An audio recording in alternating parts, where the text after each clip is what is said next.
Previously on Ballz. We appreciate time with Cheeky Watson, who joins us at short notice this afternoon from Port Elizabeth. Good afternoon, Cheeky. Good afternoon, Darren. Lovely hearing your voice. Nice to chat to you as well. You know what you sound? You know who you sound a lot like? Tell me. William Smith. Remember the guy from the Learning Channel? Oh, yes, William Smith from Neisner, Learning Yes, Channel. yeah. You sound very much like him. You've got the same kind of deep baritone voice. Just say hypotenuse triangle. Well, I wish. First of all, I wish I had his brain, and I wish I had his property in Neisner. That's fair, Cheeky. Yeah, awesome. Thanks a lot for joining us. And first of all, I think we've got to say, Cheeky, PGA clap for you.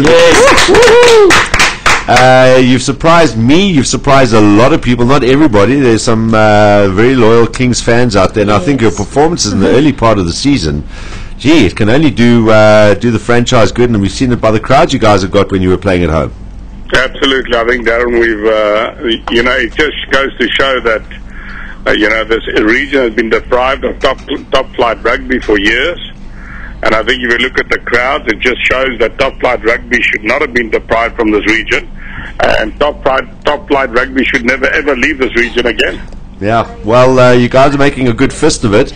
But I think there are a couple of other fists that are also sort of waving in the air at the moment in terms of the overseas registration. Now, this came up a few weeks ago as well, and obviously there was the argument put forward that once again it comes down to this whole 1 year thing again. Everything seems to go back to that point about how fair is it to give you guys a year to set up a team who's going to sign contracts in the space, for 1 year.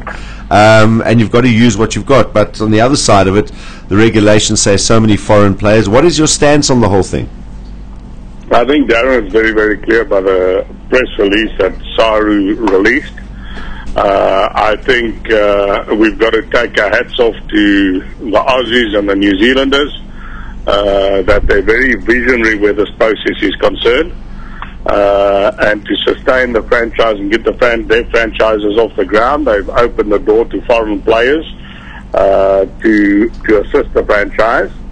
I think, from our side, we used to be dealt terrible blows and, in our opinion, unfair blows.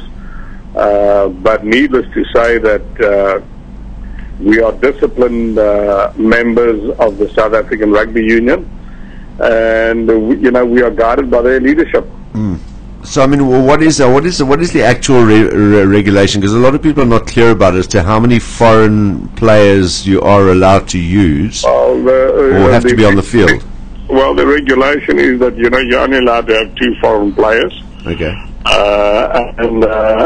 Now there was obviously lots of confusion. We didn't go ahead and sign these players recklessly. Yeah. We were led to believe that we could focus more on the Argentinian players, and because they're playing in the Vodacom Cup and so forth, that they wouldn't be regarded as the foreign players. They would be looked upon favourably. We didn't go about this thing recklessly. That was the confusion that was created in the beginning. Yeah. And so we thought that we well within our rights that we're only having 2 foreign players,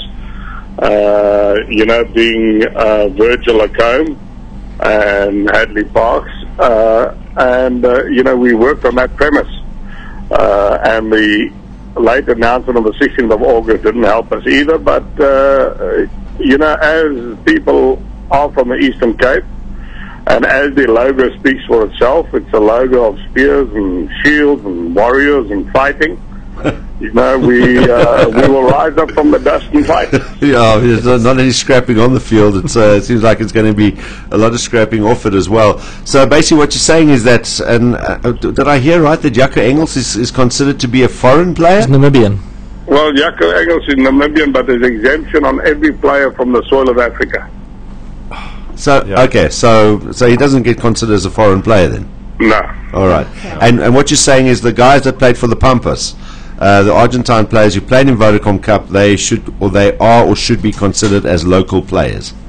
Yeah, well, the Young invitation playing in the Vodacom Cup, but I think it's the whole thing of growing the game. We're not disputing the press release that Saru has put out. If that's the route they want us to follow, that's the route we will follow. Okay, so you will go by whatever comes out of SA Rugby and what they direct. Yeah, but the thing that we want to point very, very clearly is that one mustn't think that we did this foolishly and recklessly. That we did not do. All right. We are just saying what we were led to believe in the run-up to the signing of the players. All right. Just one other thing I want to just clarify, and obviously it goes back to the whole one-year status thing again, which is quite right, frankly, a right royal pain in the arse for all sides concerned. But in terms of actually trying to contract players, which we know how difficult it is to get someone to commit for a year when you don't know where you're going to be next year. But, I mean, were you guys looking at, if you had a longer period, or were you looking at basically signing as many of these sort of established black players from other franchises like the Luwazi and Volvos from the Sharks and guys like that to come to the Kings? Because when we looked into it later on, we found that actually a lot of those guys originally come from the Eastern Cape anyway. Well, Darren, the amazing thing is we had 5 players of colour that we were going to sign. Yeah. You know, some of the names you mentioned, not exposing any players. Yeah. And not naming them, but there were 5 players in our sights that could only hold out until the end of July. They couldn't hold out any longer. They had to commit to the contracts and the unions where they are at the moment. And I think the late announcement also caused obstacles for us. So I don't think the one-year term was that much of a negativity when it came to signing the players. It was the late announcement. Although the one-year term does play a major role in itself. Yeah. That your younger players aren't going to want to commit to 1 year. Yeah. And was the idea to bring, almost a state of origin thing, to bring Eastern Cape born players or players that grew up there or went to school there, bring them back to that franchise in that region and let them continue their careers with the Kings? I think Darren, the thing that we mustn't remember is that there are 26 players that are born and bred that come from this region that are playing in Super Rugby franchise in the starting lineups as we speak. And if you'd had a longer period, and I think if you talk to most businessmen, it takes you 3 years to turn around a business. Yeah. And we face it in club rugby, we face it in every rugby structure, that it takes you more or less 3 years to turn around a team. Yeah. And if you have a look at the team that we have, it's done phenomenally well because it's a team that played in the B section Currie Cup final. So they've transcended A section Currie Cup, and most of the guys are playing Super Rugby. So the fight that they've put up has been an unbelievable fight and a very commendable one. Yeah.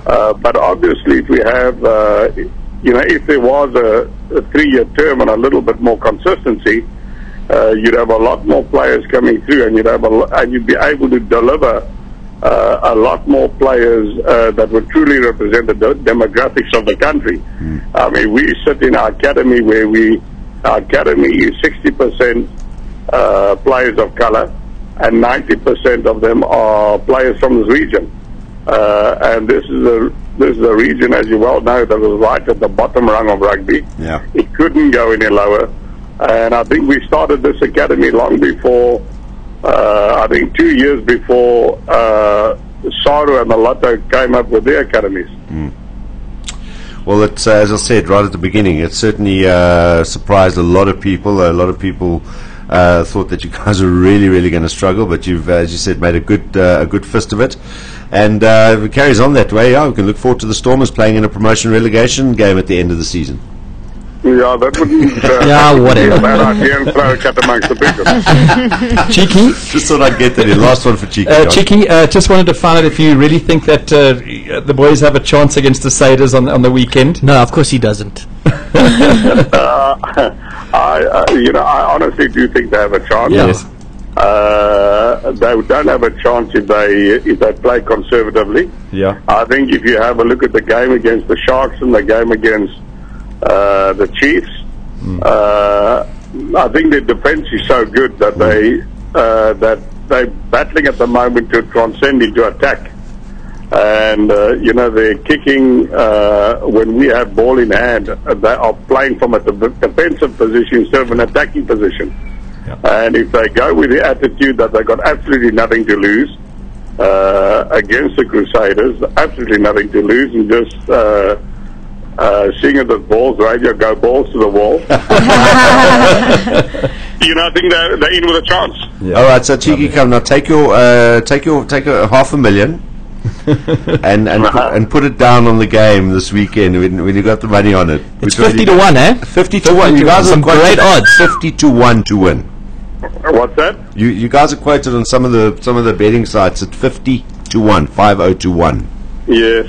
It's worth $100 or even maybe 1,000. No, absolutely. Yeah, go for it. You never know. 50 to 1, generous odds. When are we expecting to see Luke back?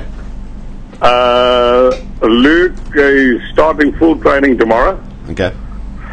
And he will be back for the game against the Bulls. All right, a big game for them, for the Kings as well. Appreciate your time at short notice, Cheeky. Thank you very much for joining us this afternoon. It's a pleasure. As always on Ballz Radio. Have a good one. Good luck for the weekend.